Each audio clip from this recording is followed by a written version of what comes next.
முஸ்லிம்களையும் இணைத்துத்தான் நீ அல்லாஹ்விடத்திலே பார்த்து பிரார்த்திக்க வேண்டும் என்று அல்லாஹ் சுப்ஹானஹு வ தஆலா சொல்கிறார். நான் உன்னையே வணங்குகிறேன் இறைவா, நான் உன்னையே வணங்குகிறேன், நான் உன்னிடமே உதவி தேடுகிறேன் என்று தனித்து பிரார்த்திக்க சொல்லவில்லை. இந்த உலக முஸ்லிம்கள் யாரெல்லாம் இருக்கிறார்களோ, தெரிந்தவர்களோ தெரியாதவர்களோ அறிந்தவர்களோ அறியாதவர்களோ எல்லோரையும் இணைத்துத்தான் நீ சூரா ஃபாத்தியாவிலே அல்லாஹ்விடத்திலே துஆ செய்ய வேண்டும். இய்யாக நஅபுது வ இய்யாக நஸ்தஈன்.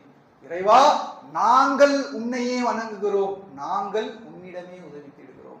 இஹ்தினஸ் ஸிராத்தல் முஸ்தகீம், எங்களுக்கு நீ நேர் வழியை தருவாயாக, எனக்கு நீ நேர் வழியை தருவாயாக என்று அல்லாஹ் கேட்க சொல்லவில்லை. எங்களுக்கு இந்த உலகத்திலே உனக்கு பிடித்தவன் பிடிக்காதவன் உன்னுடைய எதிரி என்று யாரெல்லாம் முஸ்லிம்களாக இருக்கிறார்களோ எல்லோரையும் இணைத்துத்தான் அல்லாஹ்விடத்திலே நேர் வழியை கேட்க வேண்டும் என்று மார்க்கம் சொல்லுகிறது.